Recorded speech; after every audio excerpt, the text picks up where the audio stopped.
국민 라디오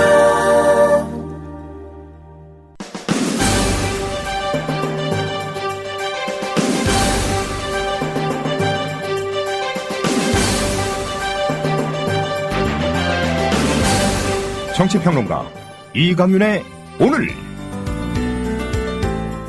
안녕하십니까, 이강윤입니다. 4월 6일 월요일 시작합니다. 새누리당 이정현 의원, 지난 730 재보선 때 곳곳을 돌아다니며 당선시켜주면 예산 폭탄 떨어지게 해주겠다고 현혹했습니다. 4.29 재보선을 앞둔 지금 새누리당 김무성 대표 역시 가는 곳마다 새누리당 후보를 당선시켜주면 예산 폭탄 안겨주겠다, 이렇게 호기 부리고 있습니다. 국민들 세금을 마치 자기네 호주머니에서 꺼내주는 양 이렇게 생색내도 되는 겁니까?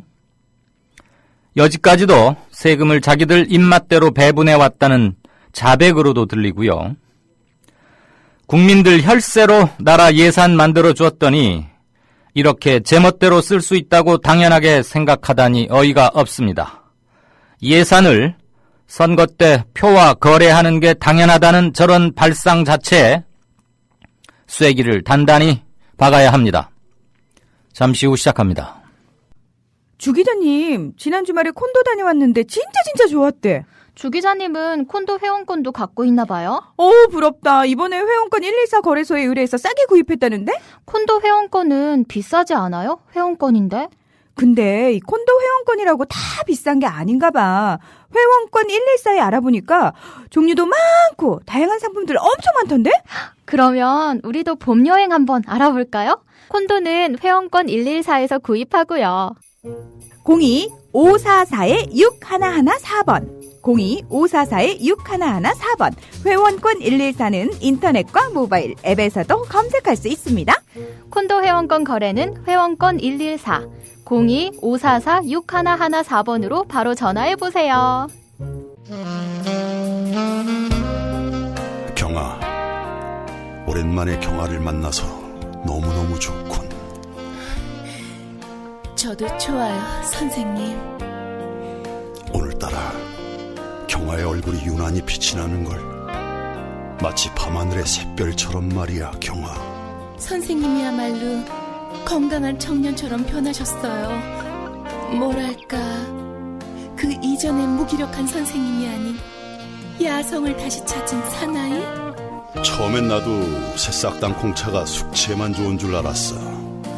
그런데 차를 곁에 두고 마신 지 얼마 후부터 내가 남자였다는 걸 깨닫게 됐지. 어쩐지 오늘따라 활력이 넘친다 했어요, 선생님. 어때, 경아? 뜨거워요. 인터넷 다음에서 전창걸을 검색하시고 전창걸닷컴으로 오세요. 전화 주문은 070-8635-1288 070-8635-1288입니다.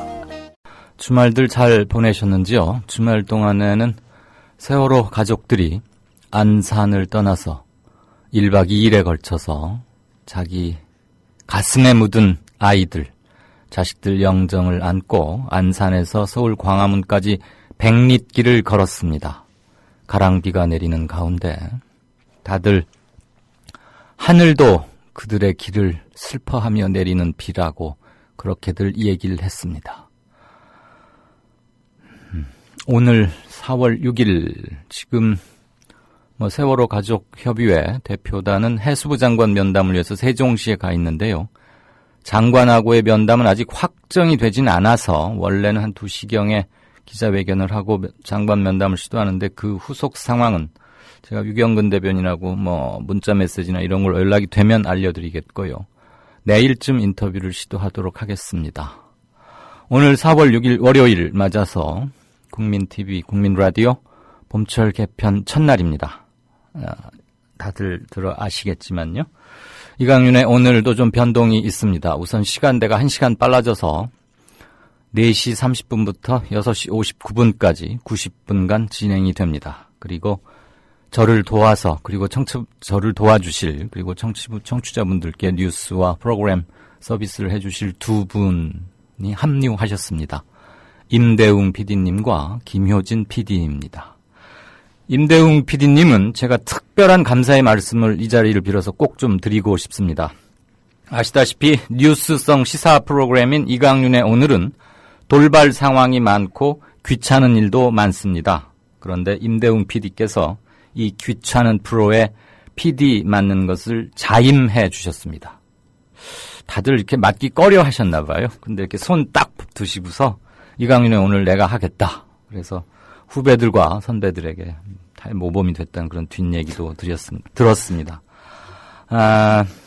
사실 음악을 전문적으로 해오시고 아나운서가 물론 아니시기 때문에 프로 진행만 하시는 게 아니라 뉴스 브리핑도 맡고 행간 프로의 앞부분 낭독하는 것도 있지 않습니까?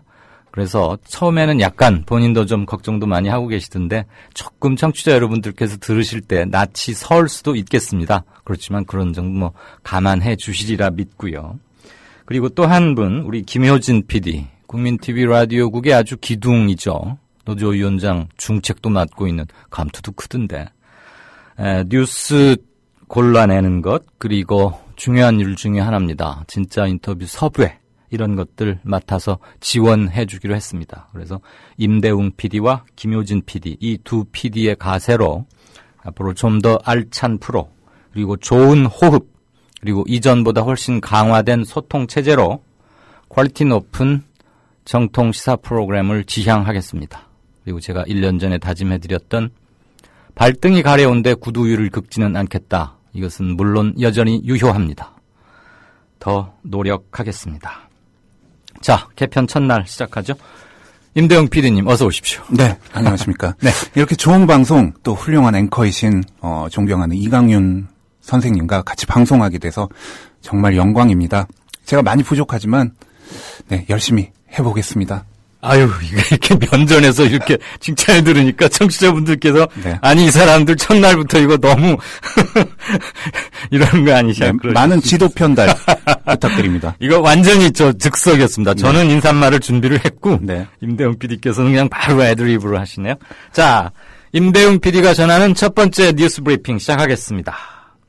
오늘부터 사흘간 일정으로 정책 엑스포라는 것을 새정치연합이 개최하는데요. 문재인 대표가 상당히 놀랄만한 파격적인 발언을 했습니다. 국회의원 수를 좀 왕창 늘리자. 한 20명, 30명 이 정도 말고 300명에서 400명으로 100명쯤 대폭 늘리자. 이런 뜻을 밝혀서 진의를 두고 많은 얘기들이 있습니다. 문 대표는 오늘 오전에 열린 정책 엑스포에 참여한 자리에서 이런 뜻을 밝히고 OECD 국가와 비교하면 우리 의원 비율이 낮다면서 국회의원 수를 늘리면 정당 명부 비례대표제를 도입할 수 있다고 주장했습니다. 문 대표가 이런 뜻이 현재 가동 중인 국회 정치개혁 특위의 논의에 영향을 미칠지 관심이 모입니다. 유인태 의원 등 당내 일부 의원들이 이미 의원 정수 확대를 공식적으로 제안한 바 있기 때문입니다. 네. 어차피 선거구 개편 논의 그리고 그에 따라서 당연히 선거 제도 변경, 정개특위 이제 곧 활동을 시작하는데 의원 정수 및 잘하면 개헌까지도 이것은 올 한 해 정치권의 상수일 가능성이 대단히 높습니다. 그나저나 오늘 문 대표의 제안은 대단히 파격적이군요. 다음 뉴스 볼까요? 박근혜 대통령이 요즘 초미의 관심사로 부상하고 있는데 세월호 선체 인양에 대해서 상당히 긍정적인 진일보한 의지를 내비쳤군요. 박 대통령은 오늘 오전 청와대에서 주재한 수석 비서관 회의에서 인양이 기술적으로 가능하다고 결론이 나면 전문가들 의견과 여론을 수렴해 선체 인양을 적극적으로 검토할 것이라고 말했습니다. 박 대통령은 또 현재 선체 인양과 관련한 기술적 검토가 이루어지고 있고 관련 부처와 여러 기관에서 협력해 검토를 하고 있는 중이라고 말했습니다. 한국일보는 오늘자 일면 머릿기사를 통해 국민 10명 중 8명이 세월호 선체 인양이 필요하다고 생각한다는 대국민 여론조사 결과를 보도했습니다. 네, 한국일보 여론조사에서는 무려 80%가 배 꺼내야 한다고 대답했다는데 사실 이거 너무 당연합니다. 한편 생각하면 물론 돈이야 좀 들겠지요만은 그건 다른 데서 아껴야 되고 쓸 돈은 당연히 써야 하는 겁니다. 거기에는 선체, 세월호가 왜 침몰했는지에 대한 1차적이고 직접적인 자료가 아직 증거가 남아 있을 겁니다. 또 돌아오지 못하고 있는 9분의 시신이 배 어딘가에 있을 가능성도 있습니다. 끝까지 한 사람이라도 구조하고 끝까지 한 사람의 시신이라도 찾겠다고 공언한 게 다 어디 갔습니까? 왜 이것을 두고 최대 2천억 원가량 든다느니 1년이 더 걸릴지도 모른다느니 여론조사로 결정하자느니 이런 얘기들이 나오는지 말이죠. 우리가 세월호 가족들에게 이런 문제로 또 한 번 평지풍파를 일으킬 권리라도 있는지 자숙해봐야겠습니다.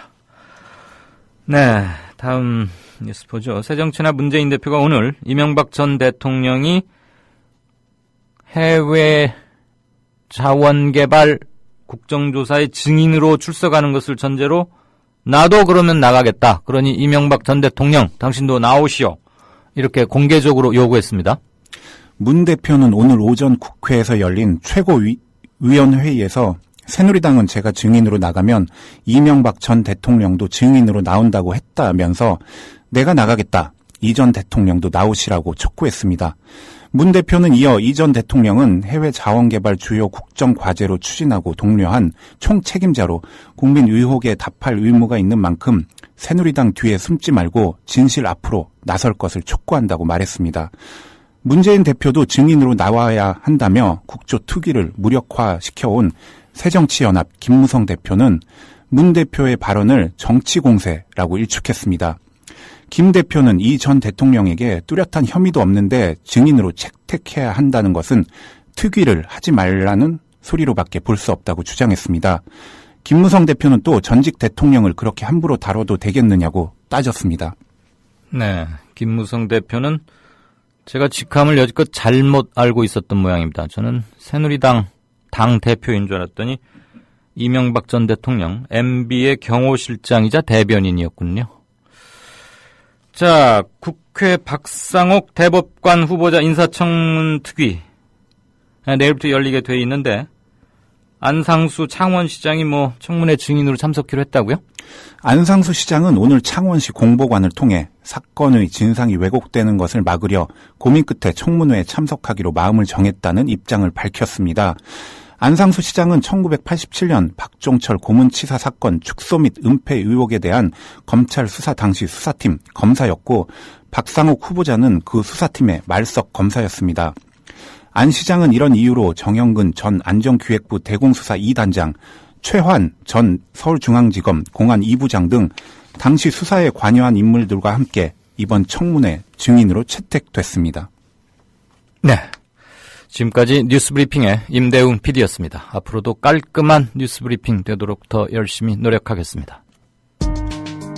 조합원의 가장 멋진 책임, 바로 조합비 납입입니다. 미디어 협동조합도 그렇습니다. 월 11,000원의 조합비 납입자, 늘고는 있지만 아직 절반 수준입니다. 혹시 잊으셨나요? 자동 납부는 가장 편리한 방법입니다. 홈페이지 국민.tv로 들어오셔서 신청하실 수 있습니다. 더 신속한 처리를 원하시면 mediacoup12@gmail.com 혹은 서울 3144-0933으로 연락주세요. 저희가 친절하게 도와드리겠습니다. 미디어 협동조합은 조합원 여러분의 조합비의 무게를 실감하고 있습니다. 공정 뉴스로, 그래서 자부심으로 보답하겠습니다.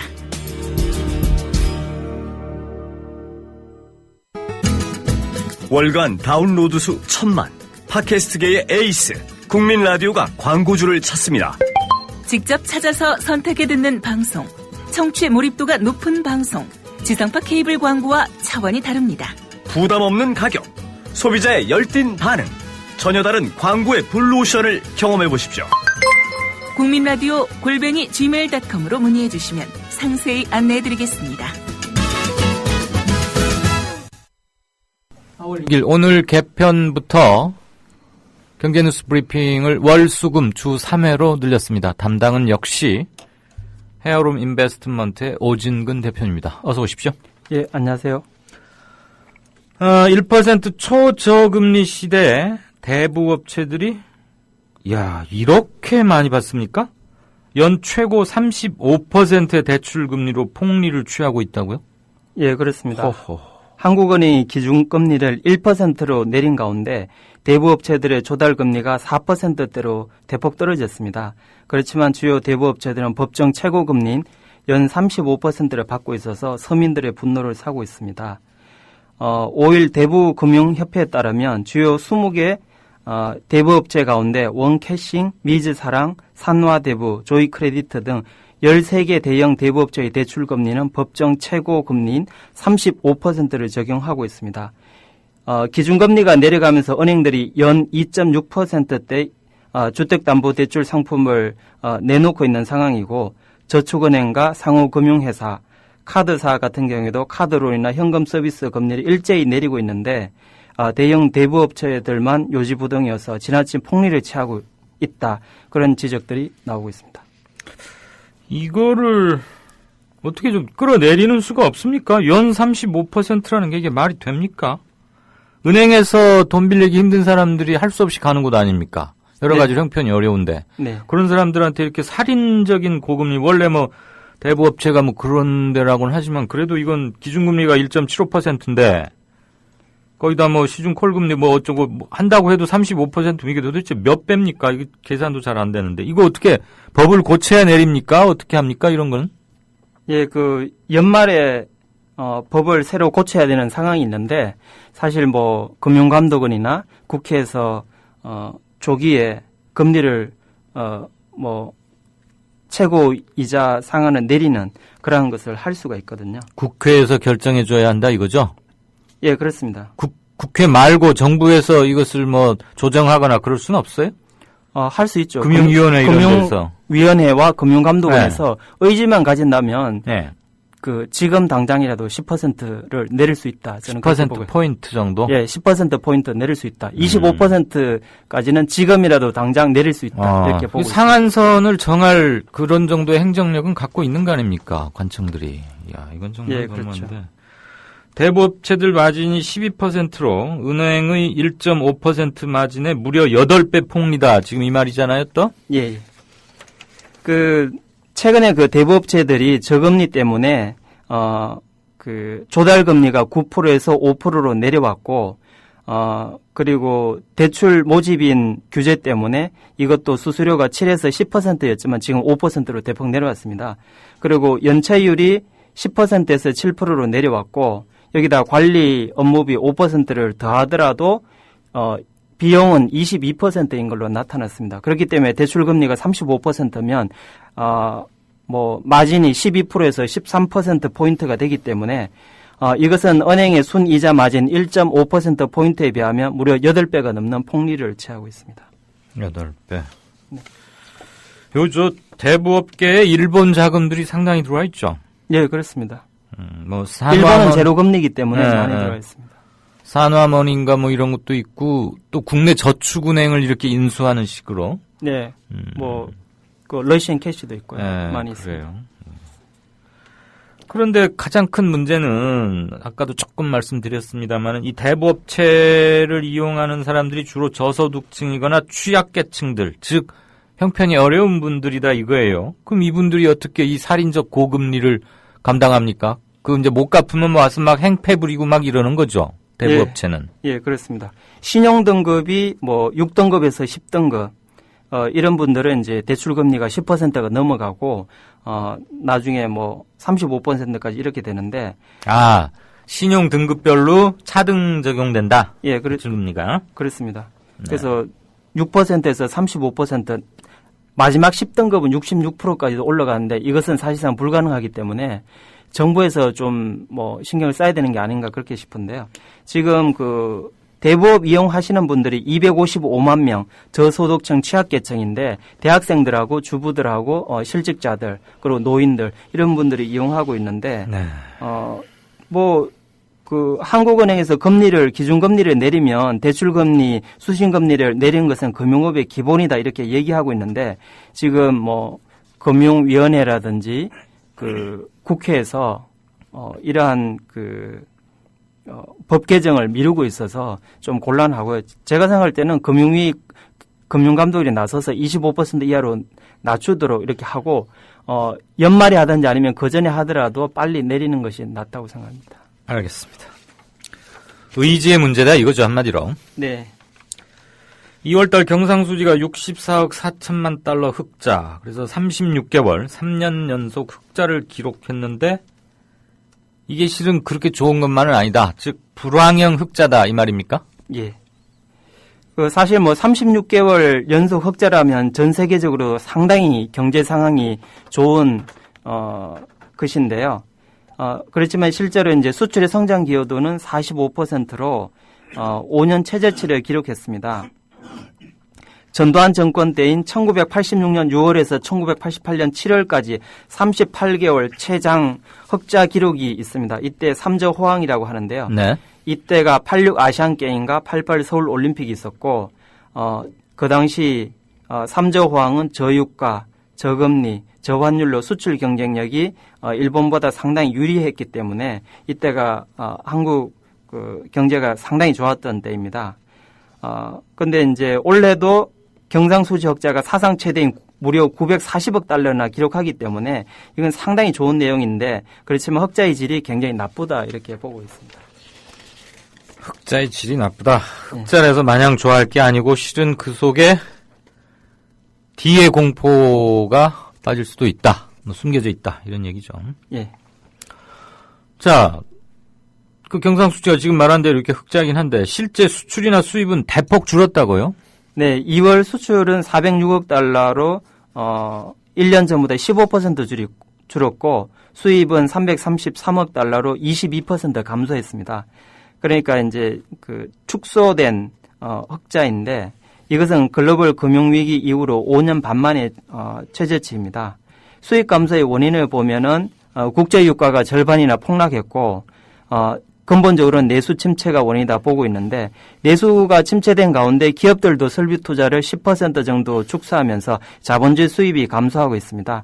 이런 불황형 흑자인데 가장 좋은 해법은 그 내수 부진에 의한 악순환의 고리를 끊기 위해서 내수를 활성화시키는 그러한 정책들이 더 필요하다 이렇게 보고 있습니다. 네. 이런 내수 부진 속에 지금 지난달 3월 소비자 물가 상승률이 0.4%. 그래서 지금 넉 달째 0%대예요. 이 정도면은 디플레 우려가 좀 커진다 이렇게 말할 수 있습니까? 예, 한국 경제에서 일찍이 경험하지 못했던 디플레에 대해서도 좀 걱정할 수밖에 없는데요. 실제 담배값 인상을 빼면은 2개월 연속 마이너스 물가이기 때문에 디플레 우려가 없지 않아 있다. 경계심을 가져야 된다 이렇게 보고 있고요. 그리고 지난 수십 년간 한국 경제의 성장 동력이었던 수출이 워낙 좋았기 때문에 수출에 의한 성장 동력이 굉장히 컸었는데 지금 최근 4년간의 불황 가운데 수출도 3년 연속 감소했습니다. 그래서 3년 연속 성장 기여도가 낮아지고 있어서 지금 5년 만에 최저치인 45%의 성장 기여도를 기록하고 있어서 기업들의 투자 의욕도 떨어지고 있고 불황형 흑자라 환율 상승에 대한 기대도 조금 이제 적어졌기 때문에 앞서 말씀드린 것처럼 내수 촉진, 임금 인상 이런 것들이 필요하다고 보고 있습니다. 소득 주도 성장. 네. 그렇죠. 가게에 쓸 돈이 많아져야 떡볶이도 사 먹고 애들 옷도 사 입히고 철 바뀌면 가방에 구두도 하나씩 사 신고 그래야 돈이 돌고 그래야 어려운 분들한테까지 이렇게 스며드는 거 아닙니까? 네, 그렇습니다. 위에 계속 물만 부었지만 낙수 효과 없다는 거는 지난 MB 정권 때 확실히 드러난 거니까 그렇죠? 네. 그러니까 월급 올려주면 되는데. 예, 그러니까 미국이 중산층 소득이 40년간 실질적으로 늘어나지 않았다 이렇게 보고 있는데 그것이 주로 이제 맥도날드라든지 월마트의 최저임금을 많이 제한했기 때문에 미국 중산층 삶이 40년 전보다 더 나빠졌다고 하는 이유가 그런 원인이 되겠죠. 네, 저도 다른 방송에 가서는 출연료를 좀 올려달라고 떼를 써야겠습니다. 작년에 30대 재벌의 설비 투자는 11%가 줄었고, 이거 보십시오. 돈은 많이 쌓아두고 있는데 투자는 지금 줄이고 있다는 거 아닙니까? 그리고 R&D와 지적재산권 투자는 요만큼 늘었다. 지금 이 얘기죠? 예, 그렇습니다. CEO 스코어에 따르면 30대 그룹 274개사의 지난해 총 투자액이 149조 원으로 전년보다 10조 원 6% 감소했습니다. 특히 전체 투자액의 3분의 1을 차지하는 설비 투자액이 114조 원에서 101조 원으로 11% 감소했습니다. 네. 그 투자가 중요한 이유는 투자가 줄면 고용이 줄기 때문에 예. 이것은 굉장히 그 나쁜 시그널이다 보고 있고요. 11%두 자릿수로 줄어든 것은 이거 굉장히 큰 감소폭 아닙니까? 그렇죠. 경제 성장률이 뭐 3.4%대니까 네네. 11% 줄어든 건 많이 줄어든 겁니다. 네네. 더군다나 그 뭐 30대 재벌들은 쌓아둔 돈이 670조 원 있고 그러게요. 10대 재벌이 뭐 500조 원 있잖아요. 그러니까 형편이 좀 좋은 데가 이런 데고 이렇고 나머지 30대 재벌 이하들 그 밖에 있는 기업들은 영업이익 맞추기도 힘든 데들이 태반이니까 거기는 네. 뭐 오죽하겠습니까? 예, 그렇습니다. 그리고 뭐 R&D 투자액도 35조 원으로 1.6% 증가했는데 이것은 제가 봤을 때 거의 동결 수준이고 그냥 R&D 연구원들의 인건비 인상 정도밖에 안 되기 때문에 사실상 동결이다 이렇게 보고 있고요. 다만 이제 영어권, 산업자산권, 소프트웨어 개발 등 무형자산에 대한 투자가 12조 원으로 19% 증가한 것은 뭐 조금 긍정적이다 이렇게 보고 있습니다.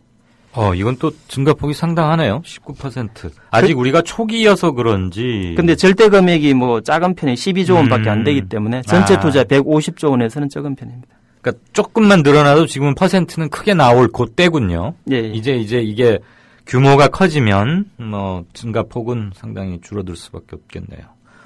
그런데 4대 재벌 중에는 SK그룹만 투자가 좀 늘었다. 왜 늘렸답니까? 지금 SK그룹 최태원 회장은 아직 감옥에 있는 거지요? 예. 예. 뭐 SK 그룹만 늘어난 것은 주로 SK 하이닉스가 예.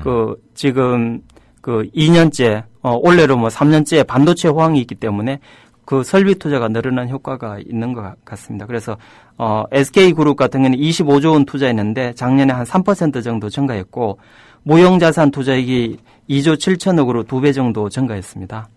제일 큰 그 삼성그룹 같은 경우에는 50조 4천억 원을 투자했는데 설비 투자가 30조 원, R&D가 19조 원, 무형자산 투자가 2조 원입니다. 그런데 설비 투자가 12% 감소했고 R&D 투자하고 무형자산 투자는 3%, 30% 증가한 상황입니다. 그리고 네. 삼성그룹 같은 경우에는 투자액의 대부분이 4분의 3이 삼성전자인데 39조 원 투자입니다. 그리고 LG그룹과 현대자동차그룹은 7%, 6% 줄어든 상황입니다. 네. 현대차가 요즘 뭐 안팎으로 어렵다 그러더니 땅은 비싸게 잘 사더구만 투자는 좀 줄었군요. 네. 그 밖에 투자가 많이 증가한 그룹과 회사들 어떤 것들이 있습니까? 예, S-오일이 100% 증가했고요. 미래에셋그룹이 55%, OCI 54%, 대우건설, 대우조선해양 등이 30에서 40% 이상 늘어났습니다. 반면에 줄어든 그룹도 있는데 현대그룹이 50% 감소했고 포스코가 42% 감소했고 대림산업이 35%, 한진, 칼 그룹이 32% 감소했습니다. 기업별로는 그 삼성전자가 그 삼성 디스플레이와 함께 44조 원을 투자했고 현대차가 7조 원, SK하이닉스가 6조 6천억 원, LG전자가 6조 3천억 원 투자해서 이 투자액을 보면은 한국의 IT와 차가 향후에도 성장의 동력이 될 것이다. 이렇게 예측할 수 있습니다. 결국 또 삼성전자와 현대차네요.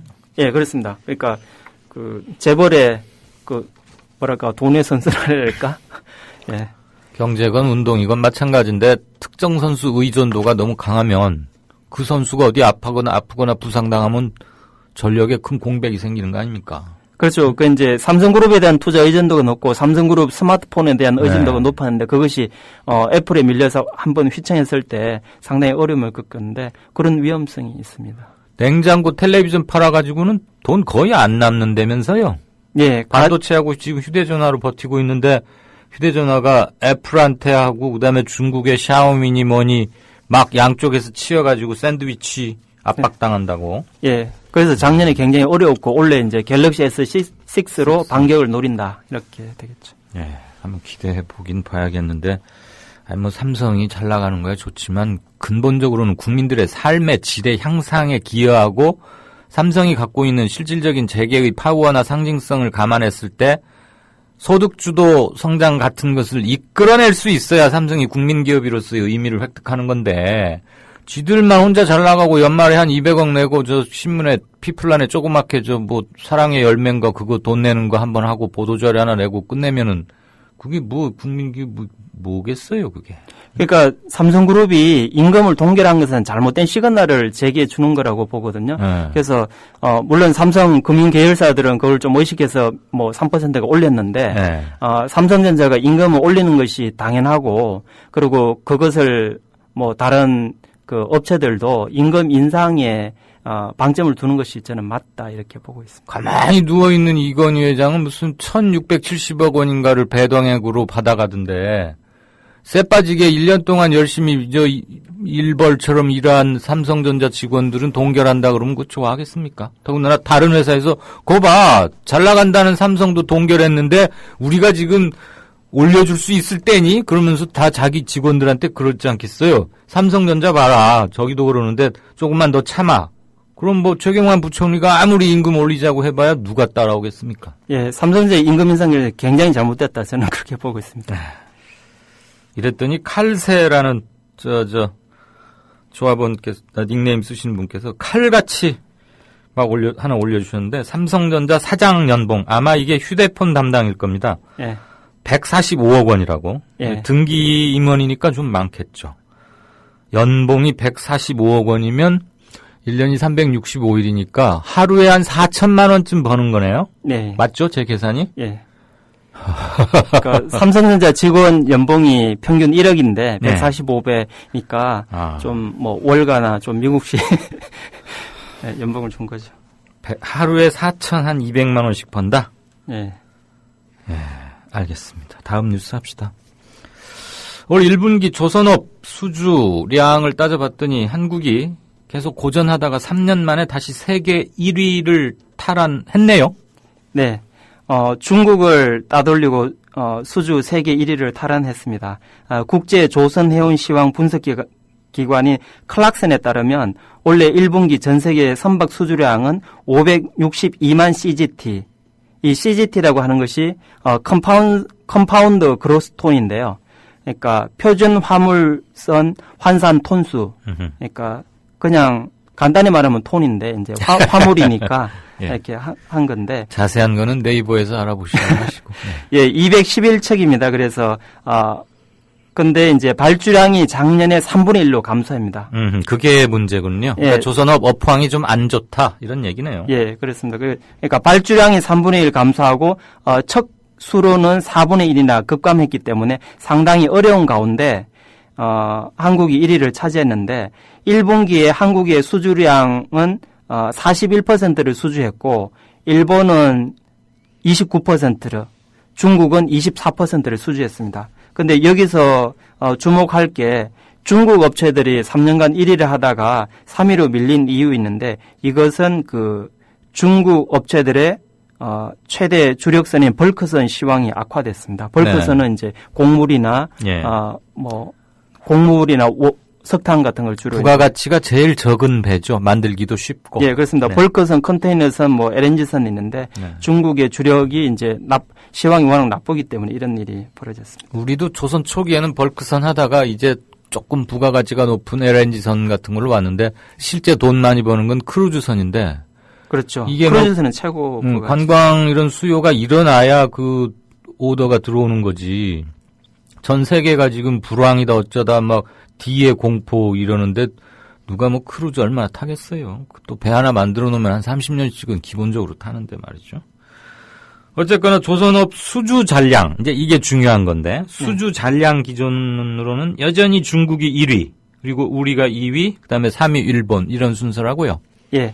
국가별 수주 잔량을 보면 중국이 4,300만 CGT로 1위를 차지했고 한국이 3,300만 CGT로 2위, 일본이 2,000만 CGT로 3위를 차지했습니다. 그래서 한국이 1분기에 1위를 차지했지만은 여전히 중국, 한국, 일본 순위 되겠습니다. 네, 잘 들었습니다. 지금까지 경제뉴스 브리핑의 오진근 헤어룸 인베스트먼트 대표였습니다. 수고하셨습니다. 네, 감사합니다. 미디어 협동조합 콘텐츠 누가 널리 알리겠습니까? 국민TV 홍보지원단 국티홍지에서는 사이버상에서 국민라디오 국민TV 콘텐츠를 확산시킬 1000명의 사이버 홍보대사를 찾습니다.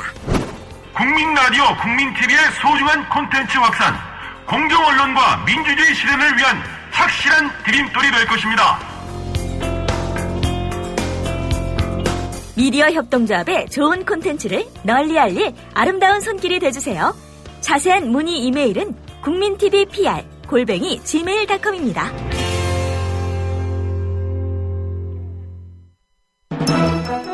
박근혜 정권은 용산 참사 진상규명에 대한 약속을 했었습니다.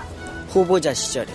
하지만 대못을 받고 살인진압 책임자였던 김석기를 공기업 사장의 낙하산 임명을 시킵니다. 삼성 반도체 공장이나 정부에서 그 자료를 안 내놓고 영업 비밀이란 이유로다가 화학약품, 전리방송 다 감추어 놓고서는 이 피해자 가족들한테 입증 책임을 지라는 건 말도 안 되기 때문에 분명히 그 안에 아이들이 살아있을 거라고 생각을 하고 있는데 그 귀중한 시간에 어떠한 시도도 하지 않고 진행도 하지 않았다는 게 우리로서는 너무나 가슴 아프고 정말 아마 평생 천추의 한이 될 것 같습니다.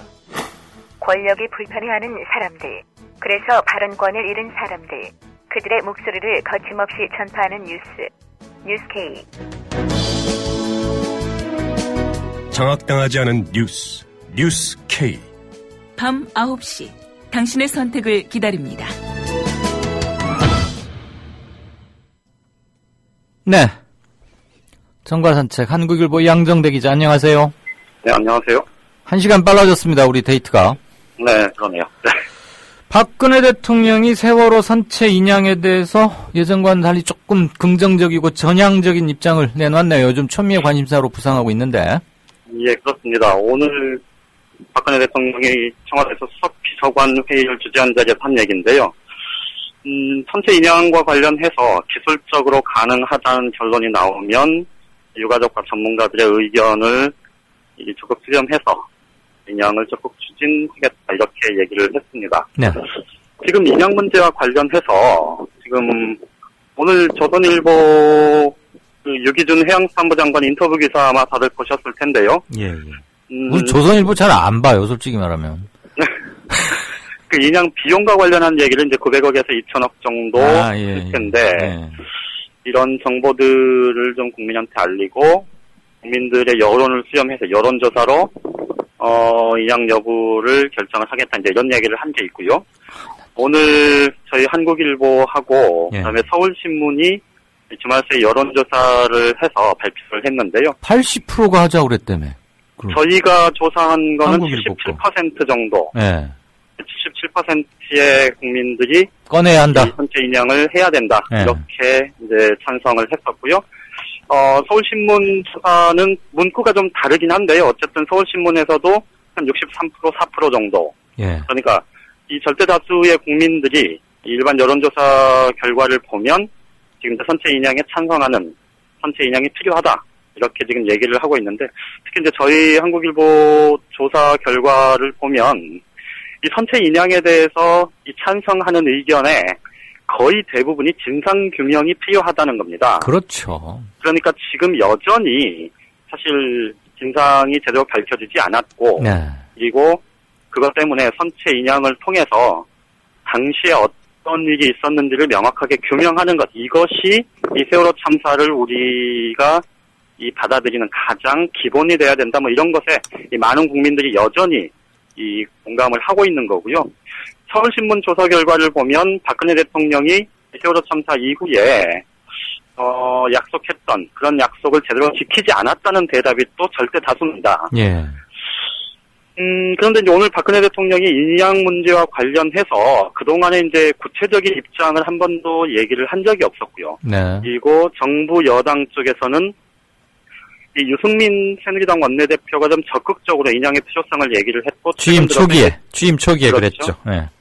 최근까지도 그 얘기를 계속 하고 있고요. 예. 그리고 이제 김무성 새누리당 대표가 얼마 전부터 본인도 인양이 필요하다, 지금 이런 주장을 하기 시작했는데, 대신 이제 당에서는 뭐 요즘 최고의 뭐 뉴스메이커 중에 뭐 이거는 뉴스메이커라는 표현보다는 뭐 분란을 일으키는 사람이라고 봐야 되겠죠. 뭐 김진태 새누리당 의원은 애들은 가슴에 묻는 거다, 이런 말도 안 되는 얘기를 해가지고 지금 최근에 논란이 되고 있고, 새누리당 내에서는 좀 인양 문제에 대해서 반대하거나 이 소극적인 입장들이 꽤 많았는데, 오늘 박근혜 대통령 그 발언이 알려진 뒤에 당에서 공식적으로 적극적으로 이제 그쪽으로 입장을 가져가는 쪽으로 지금 이제 얘기가 나오고 있습니다. 네. 그런데 이제 문제는 좀 한 가지 짚어볼 부분이 있는데요. 그럼 갑자기 인양 문제와 관련해서 예. 박근혜 대통령이 이렇게 전향적으로 얘기를 한 이유가 뭘까? 이걸 좀 살펴볼 필요가 있을 것 됐죠. 같아요. 예. 무엇보다도 중요한 게 그동안에 이제 인양과 관련해서 계속 이 반대하거나 혹은 정부가 좀 주저했었던 이 핵심적인 이유로 들었던 게 크게 두 가지입니다. 하나는 기술적인 문제, 이게 기술적으로 과연 가능할 건지, 뭐 이런 부분들에 대해서 얘기를 한 경우가 있었고요. 그 다음에 또 하나는 이 과다 인양 비용이 굉장히 과다하다, 과도하게 비용이 많이 들고 시간이 많이 걸린다, 뭐 이런 얘기였는데, 그런데 이제 최근 들어서 좀 논의의 축이 그동안에 이제 비용 문제에서 얘기가 됐던 거를 조금 이제 기술적인 문제로 이제 조금 무게중심은 좀 가는 것 같고 옮겨가는 것 같고요. 오늘 박근혜 대통령이 그렇게 얘기를 한 걸 보면 사실 정부 내에서는 대체적으로 검토가 매듭 지어졌고 대통령한테 보고가 올라갔다 이렇게 이제 미뤄 짐작을 할 수 있지 않겠습니까? 그렇죠. 그러면 이제 두 가지인데요. 하나는 그렇다면 이 정부 여당이 이 세월호 선체 인양 문제와 관련해서 좀 이렇게 적극적으로 나서는 이유가 뭘까? 뭐 아무리 생각해도 가장 중요한 건 내년 총선을 앞두고 그리고 내후년 대선을 앞두고 지금 이 문제를 털고 가지 않으면 그렇죠. 그때까지 이에 대한 부담이 커질 수밖에 없다는 거를 이제 좀 그것에 대한 정책적인 판단을 좀 했다 이렇게 볼 수 있을 것 같습니다. 일단 선체 인양이 결정이 되더라도 준비하고 실제로 인양이 이루어지기까지 그리고 인양 이후에 필요한 진상규명의 과정, 절차 이런 것들까지 감안을 하면 최소 1년에서 1년 반 정도 지금 전문가들이 그렇게 내다보고 있지 않습니까? 그렇게 되면 사실은 이 총선과 대선이라는 큰 고비를 넘어가는 중요한 이 뭐랄까 이렇게 하나의 좀 부담되는 요인을 그러니까 정부 여당 입장에서 보면 부담되는 요인을 털고 나가는 조금 털어내는 그런 좀 정책인 효과가 있을 수 있습니다. 그래서 아마 정부 여당 쪽에서는 아마 이번 기회에 그 부분을 좀 털고 가자 뭐 이렇게 이제 정책 판단을 내렸다 이렇게 봐야 될 것 같고요. 그다음에 또 다른 하나는 최근에 이제 그 진상조사 그러니까 세월호 특별법에 따라서 이 진상조사위원회, 이 특별조사위원회가 이제 꾸려졌고, 그런데 아직 제대로 출범도 못한 상황이고, 그리고 거기다가 지금 해양수산부에서 시행령을 안을 내놨고, 오늘까지가 이제 입법 예고 기간이었죠. 그렇죠. 근데 그것에 대해서 비판적인 의견들이 지금 여론이 굉장히 높고, 그래서 그런 부분들에 대한 정책인 부담도 좀 감안을 했다 이렇게 봐야 될 것 같습니다. 약간 물타기. 그렇죠. 그리고 최근에 이제 4월 1일 날 이 해양수산부에서 배보상 지급 기준 발표했다가 또 그게 이 세월호 유가족들은 물론이고 이 여론을 또 이 악화시키는 하나의 요인이 되지 않았습니까? 지금 최근에 이제 그런 일련의 이런 그 전반적인 상황에 대한 부담 이것도 좀 크게 작용을 한 것 같고요. 지금 정부에서는 지금 정부 차원의 TF를 구성을 해놔서 이제 거기서 뭐 기술적인 검토 이런 것들을 하고 그 결과 발표를 지금 빠르면 5월 중순 전 이렇게 얘기를 하고 있지 않습니까? 그런데 이제 그 세월호 참사 일주기가 이제 얼마 안 남은 상황이고 그래서 정부에서는 아마 공식적으로 이 4월 16일 전에 인양과 관련한 그 입장 발표를 할 계획은 현재까지는 좀 없는 것 같고요. 그런데 이제 그냥 넘어가기는 굉장히 좀 모호한 상황이고 애매한 상황이고 그래서 아마 박근혜 대통령이 그렇죠. 청와대가 이제 나서서 그런 부분들을 좀 가르마를 탄 그런 상황이라고 봐야 될 것 같습니다. 도대체 국민들은 다 알고 있고 다 생각이 같은데 유일하게 모르는 사람들이 청와대하고 정부예요. 말이라고 그러고 있어요. 그러잖아요. 제가 지금 그 관련해서 막 한 40분 전 세종시 상황 속보로 들어온 것을 짤막하게 전달해 드리겠습니다. 오늘 지금 세월호 유가족들이 오늘까지가 입법 예고 기간 만료이기 때문에 의견을 제출하려고 세종시 해수부로 갔습니다. 그런데 세월호 유가족들과 경찰이 해수부 앞에서 격렬한 충돌이 벌어졌고 어머니들 몇 분 팔이 부러지는 등 부상도 많이 당했고 또 전경버스로 연행이 됐고요. 그 과정에서 항의가 격렬했고 경찰이 강제 해산에 나서면서 부상자가 속출하고 있다. 이런 소식입니다. 그러니까 해수부 장관 면담은 당연히 불발됐을 걸로 짐작이 됩니다. 참 4.16이 며칠 안 남았는데 전혀 달라진 게 없고 오히려 이렇게 뻔뻔하기까지 합니다. 아무 말도 안 하세요? 아이고, 참. 양 기자, 정가 산책에 하나 물어보십시다. 김무성 새누리당 대표가 제가 알기로는 직함이 하나인 줄 알았는데, 직함이 몇 개 더 되더라고요. 아까 보니까 전직 MB 대통령을 그렇게 함부로 해서는 안 된다 이런 얘기 했던데, MB 경호실장 겸 대변인도 함께 맡고 있습니까? 자원외교 국정조사 특히 지금 내일이 이제 활동 시한 마감인데요. 예. 그동안에 지지부진하다가 결국은 이제 해외 직접 현장에 의원들이 두 개조로 나뉘어서 현장 점검도 했었고, 그리고 이제 청문회를 원래 이 관련자들이 불러서 청문회를 열기로 했었는데 사실 이 증인 채택 문제 논란이 되면서 결국은 이제 내일 활동 시한이 다가왔는데 오늘 문재인 새정치민주연합 대표가 아침 최고위원 회의에서 내가 청문회 증인으로 나갈 테니 이명박 전 대통령도 당연히 나와야 한다. 이렇게 주장을 했습니다. 그동안 이제 새누리당에서는 문재인 참여정부 비서실장 자격으로 이제 문재인 대표의 이 청문회 증인 채택을 요구를 해왔었죠. 이것에 대해서 이제 야당에서는 이 전형적인 이 정치 공세다, 정치 공방으로 이거를 끌고 가려는 얕은 수다 이렇게 얘기를 했는데 이 문재인 대표 본인이 내가 나가겠다 이렇게 이제 잘라서 얘기를 했는데 그런데 이제 오늘 새누리당은 말씀하신 대로 이제 김무성 대표도 그렇고 그다음에 자원외교 국조특위 간사인 권성동 의원도 그렇고 또 유승민 원내대표도 비슷한 취지의 얘기를 했는데요. 어쨌든 이명박 전 대통령, 전직 대통령이 이 특별한 분명한 혐의가 없는 상태에서 이 증인으로 채택할 수는 없다. 이렇게 이제 입장을 분명히 밝혔습니다. 지금 자원외교 국정조사 특위 아마 저번에 이제 검찰 수사가 본격화되면서 자원외교 국정조사 특위 자체의 역할과 기능이 굉장히 좀 모호해졌다 그런 말씀을 한번 드린 적이 있었는데요.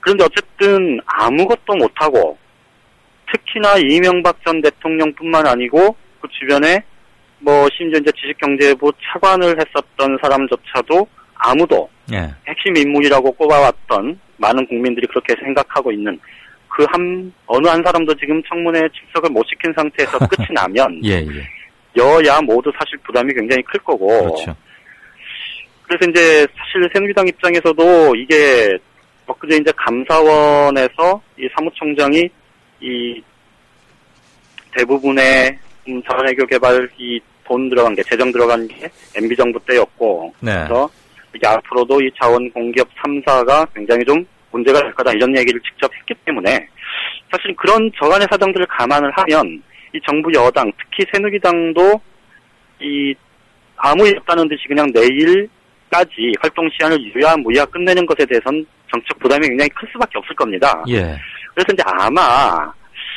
활동 시한 연장 문제는 여야 간에 좀 논의를 하게 될 것 같아요. 오늘 지금 김무성 대표나 유승민 원내대표 새누리당 쪽에서는 이 당 지도부가 MB 그러니까 이명박 전 대통령의 청문회 증인 채택 문제는 불가하지만 어쨌든 자원외교 특위의 시한 연장 문제는 좀 검토해볼 수 있다 이런 긍정적인 얘기를 했는데 일단 권성동 새누리당 간사가 부정적인 뉘앙스로 얘기를 했습니다만 당 지도부가 이미 이 가이드라인을 준 상태여서 아마 연장 가능성은 좀 있어 보입니다. 대신 이제 연장이 되면 무엇보다도 중요한 게 이제 청문회 증인 채택 문제가 또다시 계속 논란이 될 수밖에 없을 거고 지금 야당에서는 어쨌든 야당 제1야당의 대표가 내가 내 발로 걸어 나가겠다. 내가 청문회 출석하겠다고 공을 던져놓은 상태 아닙니까? 예. 그렇기 때문에 이명박 전 대통령의 이 증인 채택 여부가 이제 정말 이제 그거는 당장 이제 발등에 불이 될 수밖에 없을 텐데 이 과정에서 이제 새누리당이 어떻게 논리를 펼지 좀 지켜봐야 될 거고요. 네. 제일 중요한 게 이제 여론의 흐름일 텐데 이명박 전 대통령 그리고 이상득 전 국회 부의장 또 박영준 전 지식경제부 2차관 그다음에 최경환 현 경제부총리 그리고 윤상직 현 산업통상자원부 장관 네. 이런 사람들의 출석 여부 이것이 이제 초미의 관심사고 이제 당장 연장이 되면 기한이 연장이 되면 요 문제가 핵심 쟁점이 되고 여당으로서는 굉장히 부담스러울 수밖에 없을 거고 그런데 여론이 계속해서 나빠지면 사실은 여당도 두 손 들 수밖에 없는 상황으로 갈 수도 있거든요. 예. 더군다나 오늘 문재인 대표가 그 점에서 보면 좀 뭐랄까 이렇게 승부수를 하나 던졌다 이렇게도 볼 수 있을 것 같은데요. 예. 어쨌든 이명박 전 대통령까지는 아니더라도 이 증인 채택 문제와 관련해서 그리고 청문회 개최 문제와 관련해서는 조금 진전된 논의가 가능할 수도 있겠다. 지금 이렇게 예상이 됩니다. 알겠습니다. 정력적으로 뉴스 해설을 하시느라고 목이 아플 것 같아서 질문 안 할 줄 알았죠. 추가 질문. 자, 새누리당이 MB를 이렇게 보호를 해서 얻을 이득과 손실 그중에서 어느 쪽이 더 크다고 우리 양 기자는 보고 계십니까? 저는 뭐 당연히 보호해서 볼 이득이 훨씬 크겠죠. 왜요? 왜냐면 이게 이제 시기하고 싸움 안 하고 안 분열하고 뭐 이런 것 같고요. 무엇보다도 제일 중요한 건 지금 여당 입장에서 보면 이명박 전 대통령의 출석은 이제 자원외교 국정조사뿐만이 아니고 전반적인 여권의 분열로 갈 가능성 이런 부분들을 아마 고민을 할 겁니다.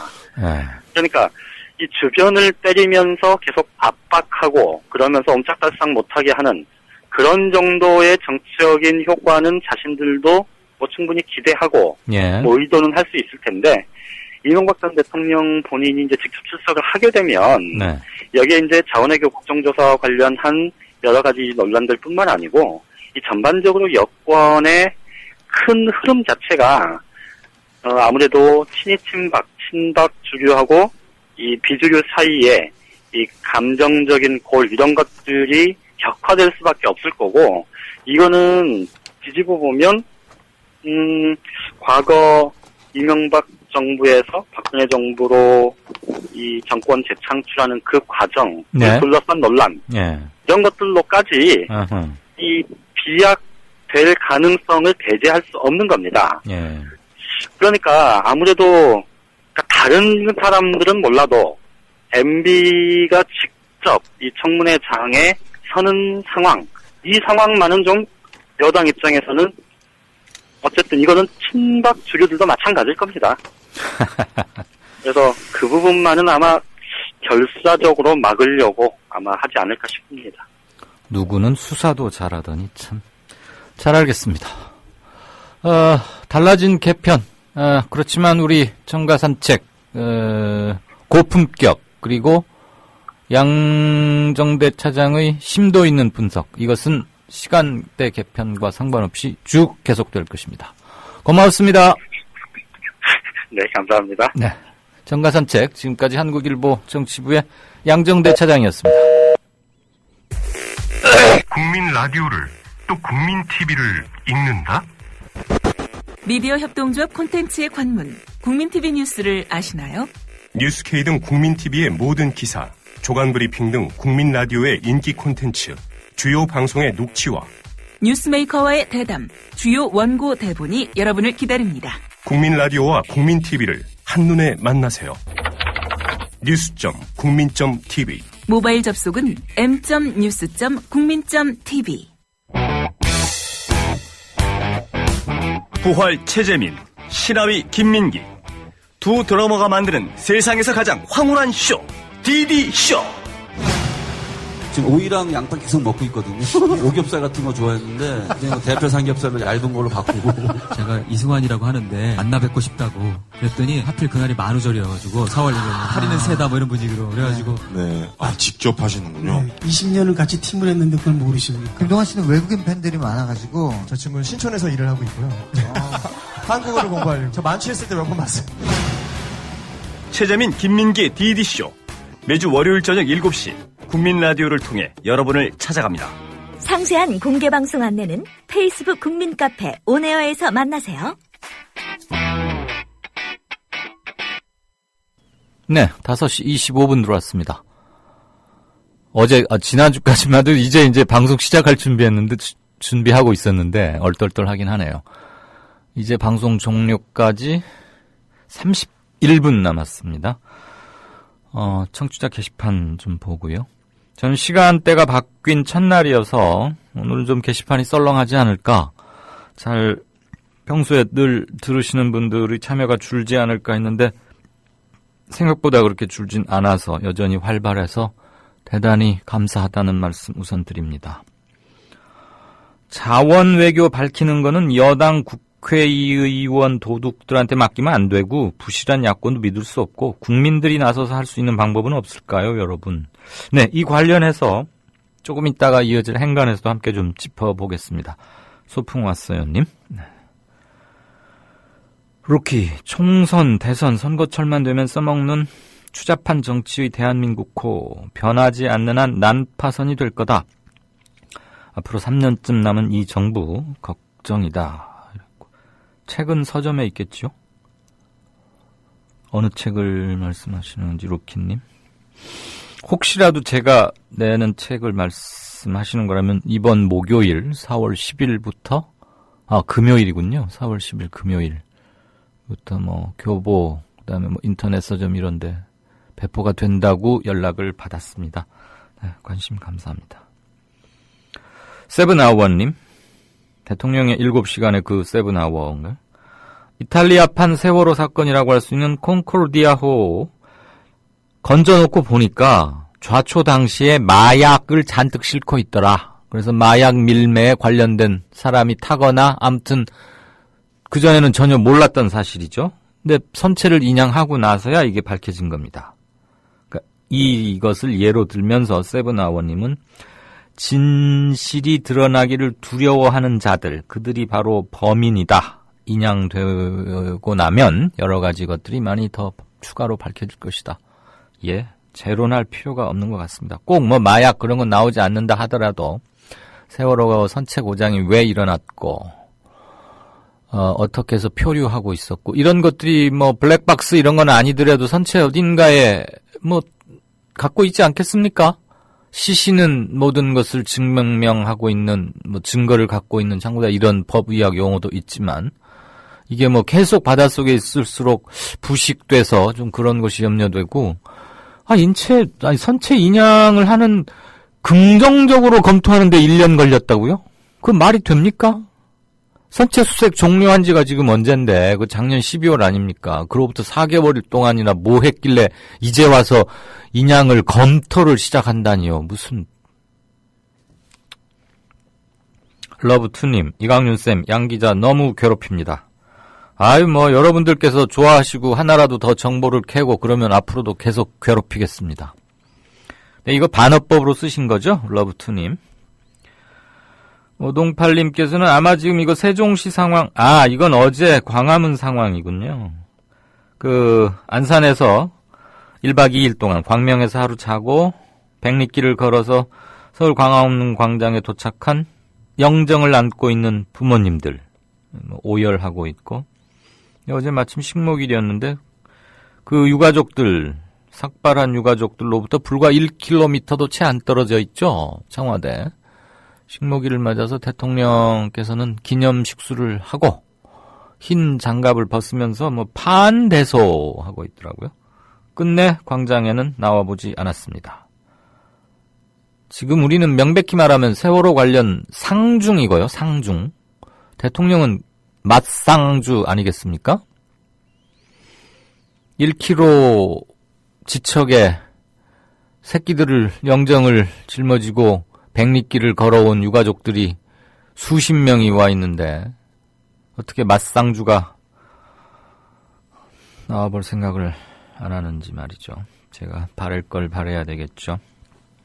해수부 앞 상황, 오케이 마리님. 경찰이 유가족들을 향해서 쓸어버리라고 지휘부, 중간 지휘부인지 뭔지 이런 말을 했다는데 아무튼 거기가 좀 격렬한 충돌을 빚었습니다.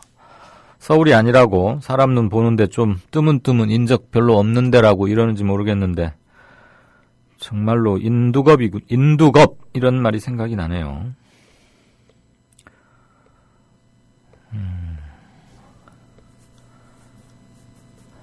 민주주의님, 바보인가? 누가 보면 태평양 심해 바닥에 처박힌 줄 알겠네요.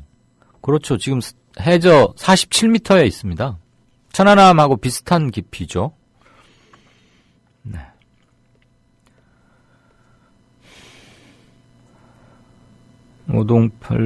더불어 살자님, 선거가 다가오니까 또 저런 식으로 박근혜 대통령이 나오는데 이번에는 속지 말아야 한다. 그런데 또 속아 넘어가는 수도 있지 않을까 해서 그게 걱정이 된다. 이런 견해도 주셨습니다. 민주주의님이 고맙습니다.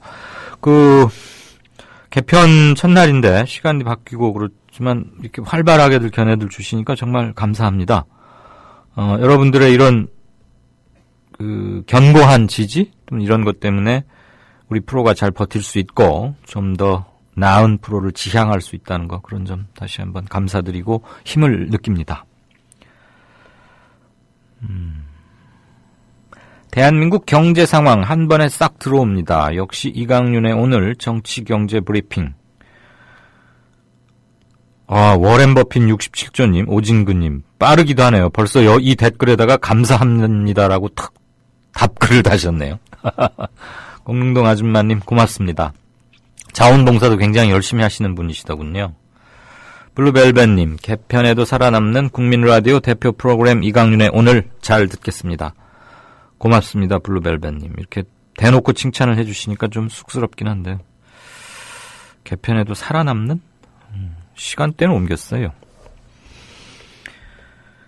연예인들이 대출 광고에 나오는 거 보면 너무하다 싶다라고 미니님께서, 산화머니니 러시안 캐시 이런데 제법 알려진 A급 연예인들 막 나오는 거 봤습니다.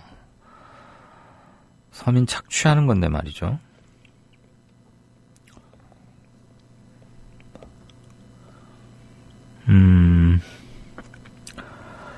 임약사님이 우리 임대웅 PD님의 별명이군요. 왜 약사인가 했더니 혹시 대웅. 제가 맡는 프로그램이 오전에 음악제약이라는 프로 맡고 있거든요. 네. 음악제약. 네. 제약이요? 네. 그래서 그냥 약사라고 불러주시면. 그리고 대웅제약이 또 유명한 제약회사이기도 하고. 네. 예. 떨리지 않게 첫 스타트 아주 좋습니다. 임약사님. 제 점수는요, 지금 매기기는 쉽지 않네요. 라고 사도 요한님. 처음에 브리핑 하시는 분 치고 너무 잘하셔서요. 깔끔했습니다. 이상하네. 내 기억에 전전임 대통령은 집에서 검찰까지 가는 걸 생중계했던 것 같고, 그 좀 전에 있던 대통령은 사형 선고고, 그 전에는 암살, 그 전에는 강제 하야 등등. 원래 그런 게 전통 아니었나요? 라고 KD35님이 현대사 대통령들의 비극을 짚어주셨습니다. 약사님 잘한다 우쭈쭈 화이팅이라고 후다당님. 임대웅 PD님 팬이 아주 두터운 팬층이군요. 저번 개편에서 임대웅 김효진 PD 발견, 그리고 뉴스K의 김현주 조아라 PD 발견. 좋다. 이들을 믿고파 님의 남겨주신 견해입니다. 퇴근 후 모바일로만 듣다가 노트북으로 들으니 새롭다. 전해주시는 준열한 소식 새겨 듣겠다. 임약사님, 김효진 PD님 역할도 기대됩니다. 네, 이 두 분의 가세로 저는 천군만마를 얻었고 무엇보다도 소통 잘 하겠습니다. 또 공교롭게도 남자들 3명입니다. 가끔 소주도 좀 하겠고 단체 카톡방도 하나 만들어서 수시로 연락하겠고요. 정보 공유. 그리고 할 말을 제때 하는 게 이게 바로 소통이라고 생각하거든요. 그런 점에서 잘 해나가도록 하겠습니다. 문재인 대표가 그 300명에서 400명으로 국회의원 한 100명 늘리자라는 상당히 파격적인 제안에 대해서 다크 신사님, 한 해 나라 운영 자금이 예산이죠. 300조에 육박. 300조를 좀 넘습니다. 355조인가 그럴 겁니다, 아마. 이 돈이 잘 쓰이고 옆으로 새는 것을 막기 위해서 감시자들인 국회의원들 수 늘어나야 된다. 이랬고. 지역구를 줄이고 비례를 늘리자. 그래야 일을 열심히 할 거 아니냐라고 소리엘님도 견해 주셨습니다. 임PD님 응원합니다. 청포도 캔디. 와, 이건 뭐 제가 인기 많은 사람이 어떻다는 걸 실감합니다. 오늘 그냥 댓글이 아주 또 안 읽으면 또 혼날 것 같아서. 파트러스님, 야, 이거 제 입으로 말하긴 그렇지만 한 번쯤은 말씀드리겠습니다. 제가 4.16 일주기를 맞아서 지난 1년간 쓴 세월호 관련 칼럼, 한국일보, 시사인 이런 데 썼던 것들이고, 그 다음에 바로 이 프로그램, 이강윤의 오늘의 오프닝과 클로징 멘트가 그 책의 거의 핵심입니다. 한 80%, 70%쯤 되고요. 칼럼이 한 20%, 그리고 세월호 관련자 인터뷰들, 유경근 대변인, 유민 아빠,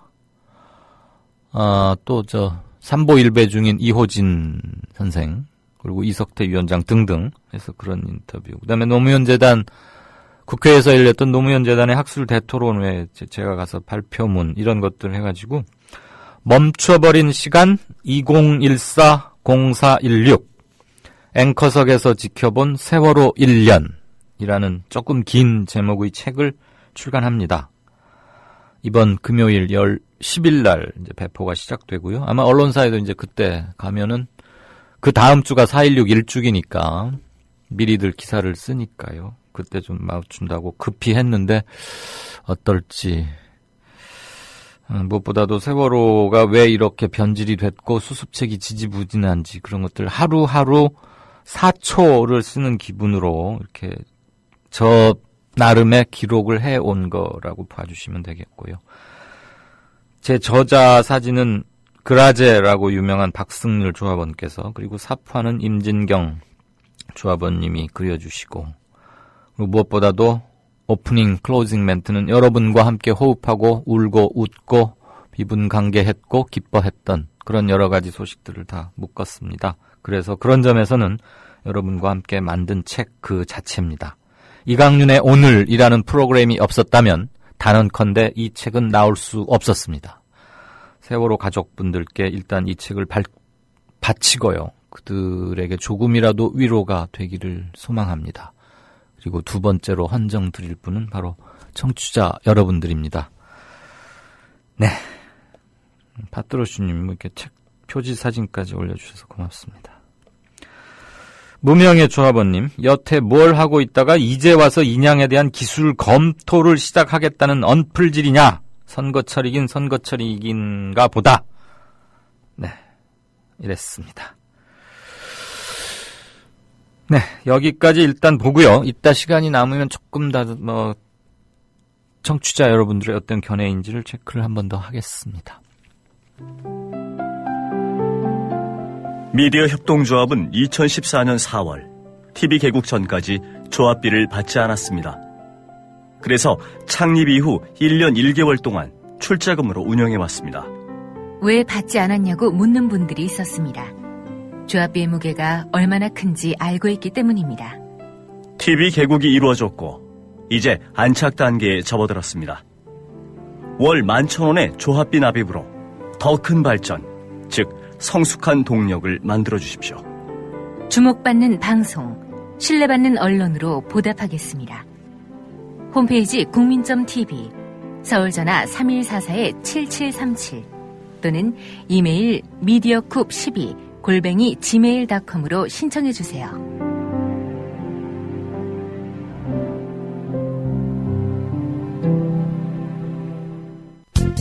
자정, 팟캐스트의 파라다이스가 열린다.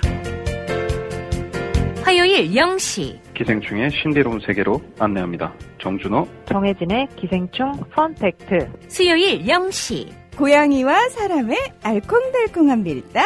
한쌤의 야옹스럽게. 목요일 0시 군산의 모든 것 거칠고 시원하게 팍팍 까드립니다. 화라! 안돼! 금요일 0시 여성 기혼자들의 영원한 딜레마 시월드 탈출 프로젝트 김사한 김남은의 언더 더 씨. 토요일 0시 최욱의 정영진의 불금쇼 매주 금요일 밤 12시 루저 갱생 프로젝트로 초대합니다.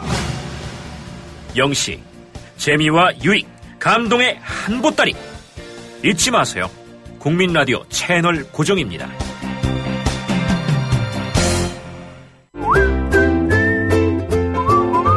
국민라디오 팟캐스트 응원하는 가장 쉬운 방법 아시나요? 다운로드하기, 별점 주기, 댓글 달기, 구독하기. 국민라디오 팟캐스트 널리 알리는 가장 쉬운 방법 다운로드하기, 별점 주기, 댓글 달기, 구독하기. 기억하세요. 다운로드하기, 별점 주기, 댓글 달기, 구독하기. 네, 5시 41분 들어왔습니다. 행간을 아까 정가산청에서 상당 부분 언급이 됐고, 그래서 오늘은 일단 생략을 하고 바로 진짜 인터뷰로 들어가겠습니다. 여러분과 소통, 그리고 개편 첫날이라서 좀 더 많은 청취자 견해를 소개하다가 조금 시간이 그렇게 됐습니다. 자, 뉴스 브리핑에서도 잠시 전해드린 바 있습니다만, 새정치민주연합이 정책 엑스포, 무슨 무역 엑스포 이런 건 많이 들어봤는데, 정책 엑스포라는 것을 합니다.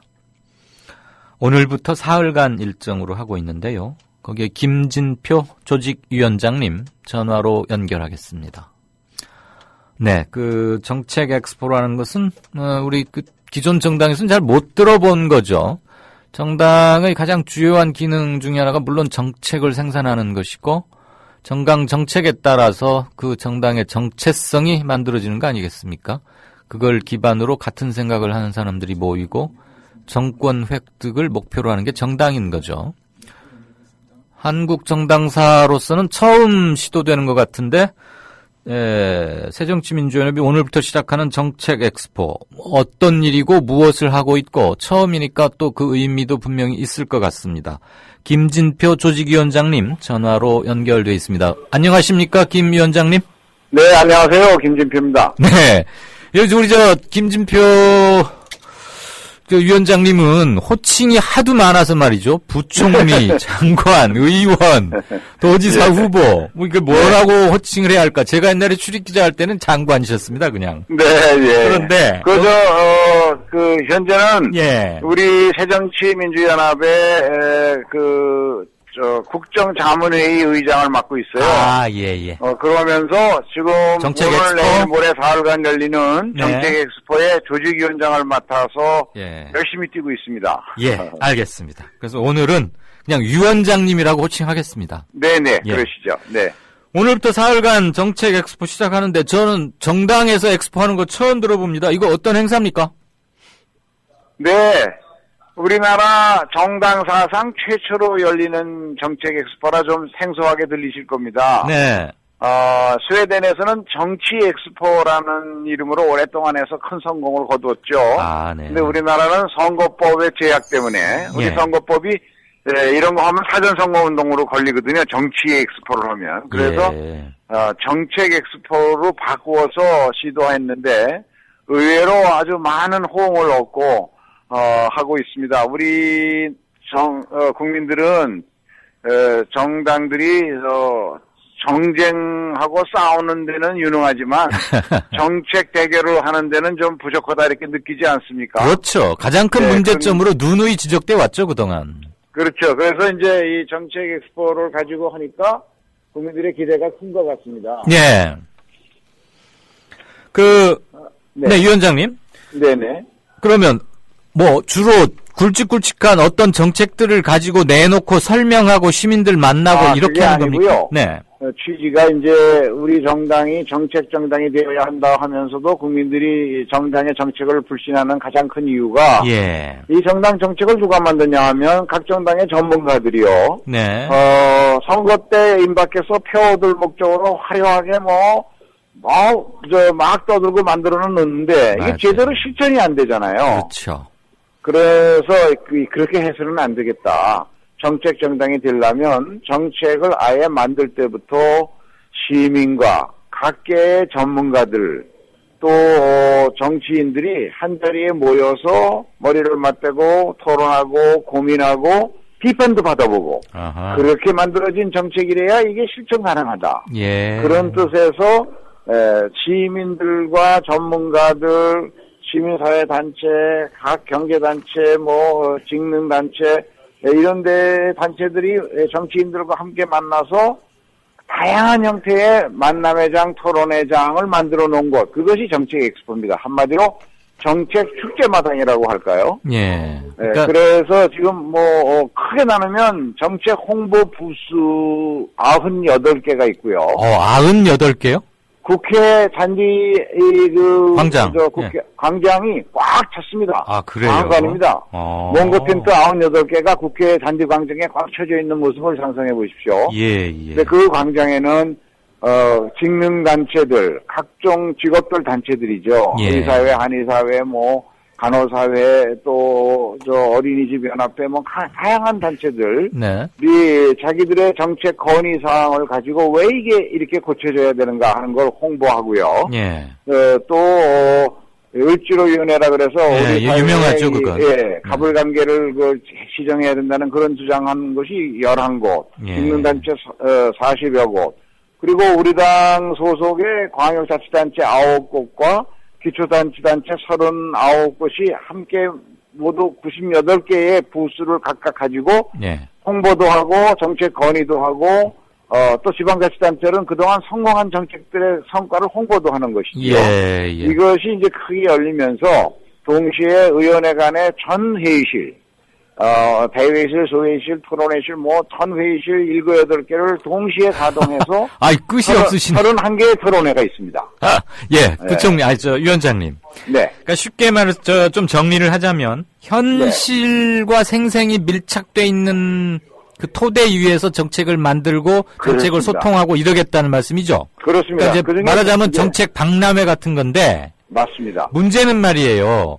법을 만들 국회의원들이 그냥 얼굴 한번 비치고 사진 한 방 받고 다른 일 있다고 휙 가버리고 이런 사람들만 남아있으면 안 되잖아요. 그건 불가능합니다. 왜냐하면 아예 이 행사 자체를 각 의원님들이 전부 전담해서 합니다. 토론의 토론자로 사회자로 직접 참여하고요. 끝까지 자리 지킵니까? 그럼요. 꽃 달고 축사만 하고 자리 떠나는 의원들을 하도 많이 봐서. 어떻게 갑니까? 그리고 정책 홍보 부스에는 멘토로서 각 상임위원들이 계속 돌아가면서 상주하면서 방문하는 시민들과 함께 토론합니다. 그리고 또 대학생들, 청년들이 7개의 이벤트를 만들어서 우리 의원들과 시민들과 함께 대학생들의 일자리 문제라든지 또 기숙사 이 주거 생활의 어려움이라든가 이런 문제들을 갖고 다양한 토론회도 하고요. 무엇보다도 그 시민들이 관심이 많은 것은 우리 당의 그 네 분의 소위 대선 주자라고 자리매김되어 있는 문재인, 안철수, 박원순, 안희정 네 분이 예를 들면 오늘 문재인 대표가 왜 중요한 경제 정당이어야 하나 또 왜 소득 중심 성장 정책이어야 하나 이걸 가지고 주제 발표를 30분 했습니다. 그리고 토론하고요. 또 내일은 이제 안철수 대표가 새로운 성장을 위한 또 담론을 갖고 토론하고 박원순 시장이 복지 정책을 갖고 토론하고요. 올해는 안희정 지사가 마무리 토론하고 이런 식의 그 토론을 하는 것이 관심들이 많고요. 특히 지금 가장 우리 사회에서 쟁론이 되고 있는 것이 이 경제 불황, 장기 저성장을 극복하기 위한 정책으로 지금까지의 대기업 위주의 낙수 효과 기대하면서 대기업 편중해줬던 거. 그러니까 소득 중심 성장 정책으로 가자 이 주장이 있잖아요. 그것을 우리 사회의 가장 대표적인 보수 연구단체 하면 김강두 교수가 하는 국가미래연구원. 또 거꾸로 가장 진보적인 그런 학계의 모임 중에 대표적인 것이 김호기 교수가 하는 좋은정책포럼. 이 두 개의 서로 상반된 주장을 가진 학자들 단체가 그 주제를 놓고 소득 중심 성장 정책 그리고 최저임금 인상 이게 타당하냐 하는 문제를 가지고 경론을 벌리는 토론회가 내일 오후 4시에 열립니다. 우리 김진표 위원장님은 또 네로라 하는 국내 대표적인 경제 전문가신데, 네네. 혹시 문재인 대표가 28 전당대회 때부터 자신의 브랜드처럼 내건 소득주도 성장, 이거 혹시 실질적 이반자 아니세요? 우리 위원장님이? 그것은 우리 학계에서도 이제 또 다른 나라에서도 꾸준히 주장됐던 것이죠. 그런데 유능한 경제 정당이라고 하는 말씀은 우리 문재인 대표가 얘기한 겁니다. 예. 대선을 치러보시고 국민들의 모든 관심이 이 어려운 경제를 살려야 된다 하니까 정당이 어려운 경제를 살리는데 유능해야 된다. 이걸 만들어내셨고 그것의 콘텐츠로서 저도 일조로 해서 이 소득 중심 성장 정책 필요하다. 이것이 중요하다. 하는 이야기를 제가 해드리긴 했습니다. 예, 제가 앵커석에서 이렇게 수많은 사람 인터뷰해보고 여러 가지 뉴스를 종합적으로 매일매일 접하고 생산하고 유통하면서 든 것을 허락하신다면 제 졸견을 짧게 말씀드리자면 최근에 새정치연합 이름으로 내놓은 정책이 됐건 슬로건이 됐건 중에 가장 영양가 있는 것, 이런 저속한 용어를 써서 조금 죄송합니다만 사람들은 그런 말을 좋아합니다. 가장 영양가 있고 비전 있는 게 소득주도 성장으로 경제에 대한 이니셔티브를 쥐는 것 같습니다. 그렇습니다. 맞습니다. 모처럼 그걸 잘 잡으셨으니까 이제 빨리 강론을 내놓으셔가지고 이것을 계속 아젠다 세팅을 하고 이슈로 끌고 나가는 그 능력, 그것을 좀 발휘해 주셨으면 하는 바람이 많다는 것을 우리 위원장님하고 통화가 된 김에 전해드리고요. 감사합니다. 그건 아주 절실하게 느끼고 그래서 국회의원회관 2층에 우리 당의 정강 정책을 총괄적으로 홍보하는 자리에도 그 구체적인 추진 전략으로 꽉 채워놨습니다. 알겠습니다. 어쨌거나 이게 전시성 행사로 흘러서는 안 되고 국회의원들이 꽃 달고 와서 사진 찍고 떠나는 거는 아니다 이 말이죠, 엑스포. 그렇습니다. 그래서 3일간이니까 가서 한번 현장 확인해 보겠고요. 한번 와보시죠. 그리고 우리 의원님들이 각 행사마다 멘토로 맡아가지고 그 행사를 통해서 얻어진 정책 결론을 반드시 입법하고 예산 반영하는데 책임을 지도록 하는 책임제를 운영하려고 합니다. 그게 바로 유능한 경제 정당이 되는 지름길이다 하는 생각이죠. 알겠습니다. 이제 한 5분 남았는데요. 정치 현안 몇 가지 좀 여쭤보겠습니다.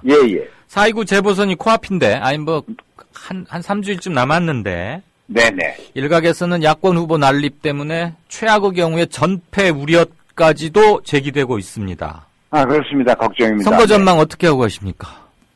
쉽지 않은 것이죠. 왜냐하면 선거가 일어난 그 가장 큰 이유가 통합진보당의 해산과 관련되다 보니까 통합진보당에서 다 출마하고 그 후보들이 그런데다가 또 우리 당의 상당한 지도자급에 있던 의원들이 무소속으로 나와서 또 출마하고 이러니 이게 야당 후보가 난립이 돼가지고 전통적으로 야당이 유리한 지역인데도 불구하고 잘못하면 전패한다는 그런 우려가 있습니다. 그러나 저는 우리 국민들께서 건강한 야당을 키워야 되는데 야당의 가장 약점은 분열이 되면 진다. 그래서 야당을 분열시키는 것이 이 시점에서 결코 옳은 일이 아니다. 어떤 이유로도 야당의 그걸 조장해서는 안 되고 그걸 막아줘야 한다는 그런 성숙한 정치의식 판단을 해주시라고 믿습니다. 그럼 결국은 미워도 다시 한번 이렇게 읍소하시려고요? 그런데 이제 우리도 반성해야죠. 왜 이렇게 선거 때마다 분열하는가. 그것은 우리가 진영 논리의 싸움에만 매몰되고 국민들의 그 삶의 고통 그 문제를 실제로 해결할 수 있는 생활 정치에 너무 소홀했던 거 아니냐.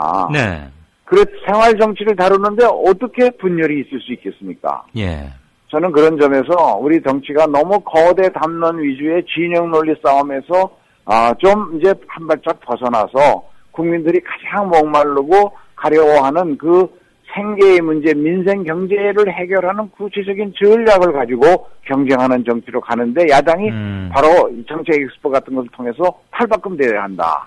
그런 생각이 있습니다. 먹고 사는 문제로 새누리당에 뒤지지 않는 또는 이니셔티브를 잡아 나가겠다. 뭐 이런 그렇습니다. 것으로 들리는데 그렇게 하기에는 사실 3주 정도밖에 남은 기간이 이렇게 녹록해 보이진 않아요. 선거 환경은 좀 안 좋은 쉬운 일은 것 아니지만 그러나 지금 이제 소위 동교동계라든지 호남 일각에서 도와주기 시작합니까?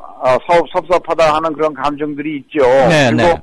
문재인 대표가 지금 지도부로 새로 온 지가 얼마 안 된 상태에서 예. 그런 앙금들이 말끔히 가시지 않은 상태에서 선거를 치러야 된단 말이죠. 예. 그래서 언론에서 보도하는 것처럼 그런 걱정이 있습니다만은 그러나 문재인 대표도 더 자세를 낮추고 그분들에게 다가가고 또 그분들도 다 김대중 대통령님 밑에서 그분의 정치 철학 속에서 20년, 30년, 수십 년 정치하신 분들 아닙니까? 예. 결국은 김대중 대통령 말씀대로 정치는 국민을 보고 해야 되는 거고 국민의 눈높이에서 해야 되니까. 예. 김대중 대통령이 그러셨거든요. 정치는 국민보다 한 발짝 앞서 나가도 안 된다. 아하. 한 발짝만 앞서가라. 국민과 함께 가야 한다. 그런 점에서 그런 분들이 또 야당을 지지하는 유권자들이 저는 야당이 분열하지 않아야 된다는 국민의 목소리 거기에 따라주시리라고 믿습니다. 근데 이렇게 원론적인 것만 말씀하시면 조금 네네. 좀 허탈하게 들리고 말이죠. 그런가요? 이제 DJ께서 얘기하신 상인의 감각과 서생의 지조. 그렇습니다. 이것을 네. 잃지 않으면서 함께 나갈 네네. 리더십을 문재인 대표가 됐든 누가 됐든 네. 야당에서 좀 배출이 되어야겠다. 그래서 양김식이 아닌 새로운 정보화 시대 이후에 걸맞는 민주적으로 교양받고 교육받은 그래서 권리의식이 강한 시민들, 유권자들을 상대로 하는 리더십을 좀 만들어내주면 좋겠다. 이런 생각은 하게 됩니다. 네, 맞습니다. 네. 1분 정도 남았기 때문에요. 긴 질문을 드리지는 못할 것 같고 김진표 위원장님에 대해서는 기대도 많았고 비판도 많았던 건 아마 본인께서 잘 아시고 계시리라고 믿고요. 예, 네. 본인이 갖고 계신 캐리어상의 장점과 그다음에 비판받았던 점 이런 것들을 해서 결국 당이 풍부해지는데 또 수권 능력을 믿게 하는데 좀 기여를 해 주십사 하는 저희 청취자분들의 반응. 네네. 그리고 사실 좀 센 비판도 많았는데요. 이건 나중에 네네. 보좌진 통해서 좀 읽어서 가져오라고 읽어보시면 좋겠고요. 다 읽어봤습니다. 네. 또 많은 반성을 하고 있고요. 예. 그런데 시간이 끝으로, 돼서 오늘 네. 말씀은 여기까지만 좀 들어야겠는데. 예, 하여간 벚꽃이 만발했습니다. 네. 여기 오시면 정책 토론도 만개합니다. 알겠습니다. 함께 오셔서 벚꽃 구경과 함께 정책 축제에 즐겨주시면 고맙겠습니다. 네. 정당 상황 첫 정책 엑스포 성황리에 마치기를 기원하겠습니다. 고맙습니다. 감사합니다. 네. 네. 안녕하십시오. 네. 이강윤의 오늘 순서 여기까지입니다. 인터뷰 또 허겁지겁했군요. 들어주셔서 감사합니다. 국민라디오 팟캐스트 응원하는 가장 쉬운 방법 아시나요? 다운로드하기, 별점 주기, 댓글 달기, 구독하기. 국민라디오 팟캐스트 널리 알리는 가장 쉬운 방법. 다운로드하기, 별점 주기, 댓글 달기, 구독하기. 기억하세요. 다운로드하기, 별점 주기, 댓글 달기, 구독하기.